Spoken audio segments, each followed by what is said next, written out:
Hey guys, welcome back to my channel. So for today's vlog, I'm gonna cook my version of braised pork legs. So ayan, kukuluan po muna natin siya guys.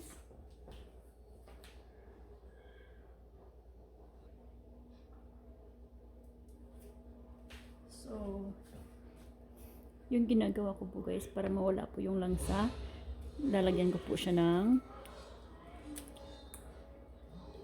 garlic. Lalagyan ko rin siya ng onion para po yung lasa niya is mag-absorb doon.